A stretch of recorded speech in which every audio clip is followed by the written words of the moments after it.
अस्सलाम वालेकुम नाज़रीन किराम। हज़रत तमीम दारी रज़ी अल्लाह अन्हु की मुलाकात दज्जाल के साथ एक जजीरा पर हुई और दज्जाल ने उस सहाबी को बहुत ही हैरान कुन बातें बताई कि मेरे आने से पहले इस दुनिया में क्या क्या होगा। जब हज़रत तमीम दारी रज़ी अल्लाह अन्हु ने यह सारा किस्सा कि उनकी मुलाकात कैसे दज्जाल से हुई ये हुज़ूर पाक सल्लल्लाहु अलैहि वसल्लम की खिदमत में अर्ज़ किया तो हुज़ूर पाक सल्लल्लाहु अलैहि वसल्लम नमाज से फारिग होकर मिंबर पर बैठ के और लोगों को अपने इर्द गिर्द जमा कर लिया। आप सल्लल्लाहु अलैहि वसल्लम ने फरमाया, बाखुदा मैंने तुमको ना तो माल वगैरह की तकसीम के लिए जमा किया है ना किसी जिहाद की तैयारी के लिए, बस इस बात के लिए जमा किया है कि तमीम दारी पहले नसरानी था, वो आया और मुसलमान हो गया और उसने मुझसे एक किस्सा बयान किया।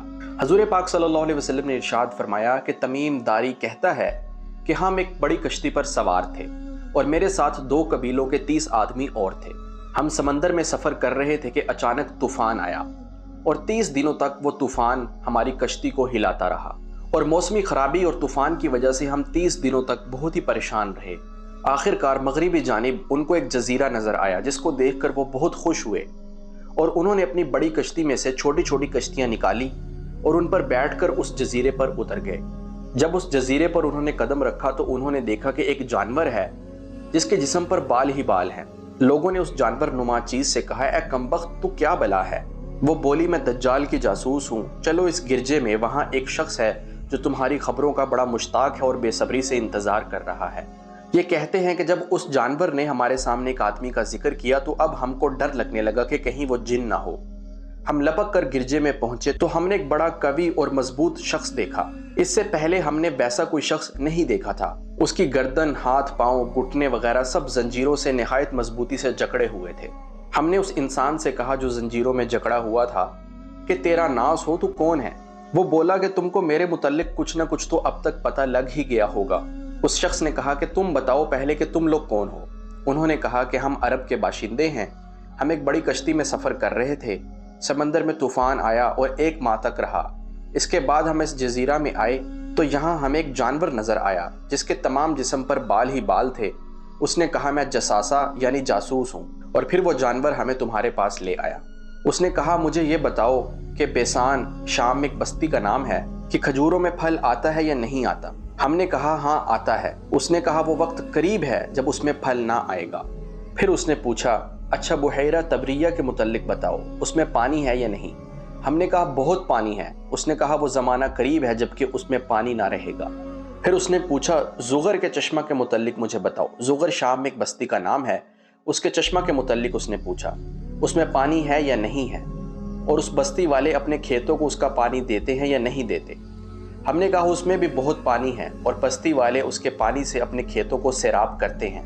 फिर उसने कहा, अच्छा नबीउल उम्मीयीन का कुछ हाल सुनाओ। हमने कहा, वो मक्का से हिजरत करके मदीना तशरीफ़ ले आए हैं। उसने पूछा, क्या अरब के लोगों ने उसके साथ जंग की है? हमने कहा, हाँ। उसने पूछा, अच्छा फिर क्या नतीजा रहा? हमने बताया कि वो अपने गिरदो नवा पर तो गालिब आ चुके हैं और लोग उनकी इताअत कबूल कर चुके हैं। यानी हज़रत मोहम्मद सल्लल्लाहु अलैहि वसल्लम के बारे में दज्जाल ने पूछा तो इन्होंने बताया कि वो हिजरत करके मक्का से मदीना तशरीफ़ ले आए हैं और लोग इस्लाम को कबूल कर रहे हैं। दज्जाल ने कहा, सुन लो, उनके हक़ में यही बेहतर था कि उनकी इताअत कर लें, यानी नबी सल्लल्लाहु अलैहि वसल्लम की इताअत कर लें। और अब मैं तुमको अपने मुतालिक बताता हूँ, मैं मसीह दज्जाल हूँ और वो वक्त करीब है जब मुझको यहाँ से बाहर निकलने की इजाज़त मिल जाएगी। मैं बाहर निकलकर तमाम ज़मीन में घूमूंगा और 40 दिन के अंदर अंदर कोई बस्ती ऐसी ना रह जाएगी जिसमें मैं दाखिल ना हूँ, सिवाय मक्का और तैबा के। इन दोनों मकामात में मेरा दाखिला ममनू है। जब इन दोनों में से किसी बस्ती में दाखिल होने का इरादा करूँगा, उस वक्त एक फ़रिश्ता के हाथ में नंगी तलवार लेकर मेरे वो सामने आ जाएगा जो मुझे दाखिल होने से रोकेगा। और इन मकामात के जितने रास्ते हैं उन सब पर फ़रिश्ते मुकर्रर होंगे जो इनकी हिफाजत करेंगे। रसूलुल्लाह सल्लल्लाहु अलैहि वसल्लम ने जब ये इरशाद फरमाया तो उन्होंने अपनी लकड़ी मिंबर पर मार कर फरमाया, वो तैबा यही मदीना है। ये जुमला 3 बार आप सल्लल्लाहु अलैहि वसल्लम ने इरशाद फरमाया, देखो क्या यही बात मैंने तुमसे बयान नहीं की थी? लोगों ने कहा, जी हाँ आपने बयान फरमाई थी। यानी आप सल्लल्लाहु अलैहि वसल्लम लोगों को पहले से ही दज्जाल के बारे में आगाह कर रहे थे, लेकिन तस्दीक के लिए लोगों को हज़रत तमीम दारी का ये किस्सा भी आप सल्लल्लाहु अलैहि वसल्लम ने सुनाया ताकि उनको पता चल जाए कि एक बहुत बड़ा फितना दुनिया में आएगा।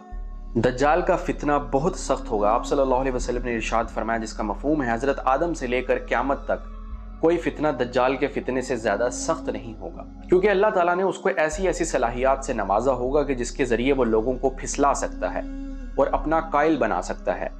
क्योंकि मुख्तलिफ अहादीस में आया है कि उसके पास बहुत सी ताकतें होंगी। वो जिंदा को मुर्दा करेगा और फिर मुर्दा को जिंदा भी कर देगा। उसके साथ शयातीन होंगे जो लोगों के साथ बातें करेंगे।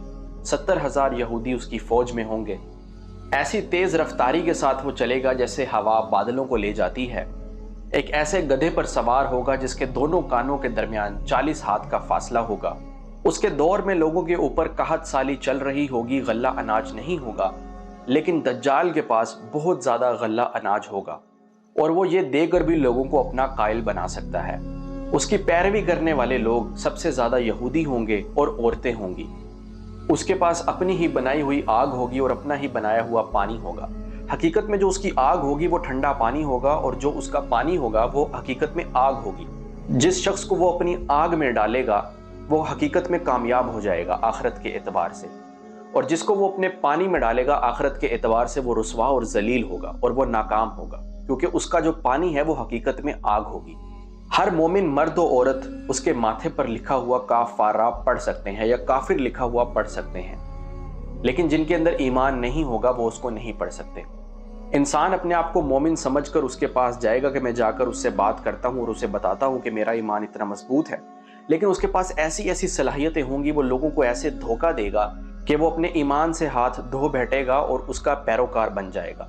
वो 40 रोज तक इस दुनिया के अंदर फितना और फसाद बर्पा करेगा। उसका पहला दिन 1 साल के बराबर होगा, दूसरा दिन 1 महीने के बराबर होगा, तीसरा दिन 1 हफ्ते के बराबर होगा और बाकी के जो दिन होंगे वो आम दिनों की तरह होंगे।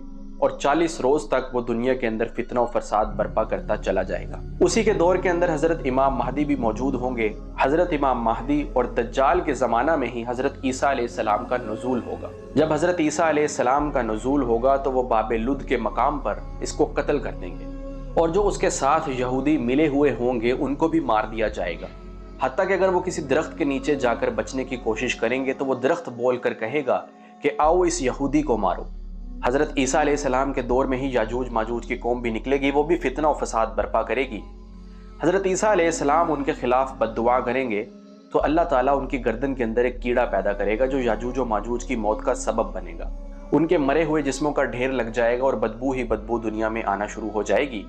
फिर बारिश बहुत ज़्यादा होगी जो उनके जिस्मों को बहा कर ले जाएगी और उनके जिस्मों को गर्क कर देगी। फिर दुनिया पर अमन ही अमन होगा, खुशहाली ही खुशहाली होगी।